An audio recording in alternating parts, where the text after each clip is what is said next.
এক নম্বর পুরস্কার, রুজি রোজগারের কখনো আল্লাহ পাক রব্বুল আলামিন পেরেশানির মধ্যে ফেলবেন না।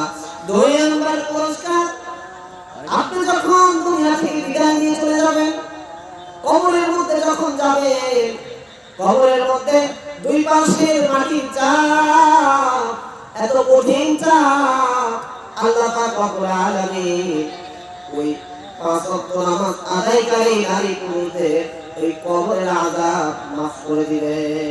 তিন নম্বর পুরস্কার, কবর থেকে যখন আপনি উঠবেন হাসরের ময়দানে, আল্লাহ পাক রব্বুল আলামিন আপনাকে সিরাত বিদ্যুৎ গতিতে পার করা দিবেন। সম্মানিত হাজিরিন, আল্লাহ পাক রব্বুল আলামিন এই পাঁচ ওয়াক্ত নামাজ আদায়কারী যারা নারী পুরুষ যারা পাঁচ ওয়াক্ত নামাজ আদায় করবে, আল্লাহ পাককে রাজি খুশি করার জন্য ওই ব্যক্তিকে কাল কিয়ামতের ময়দানে আল্লাহ পাক রব্বুল আলামিন বিনা হিসাবে জান্নাতের মধ্যে প্রবেশ করাবেন। সুবহানাল্লাহ।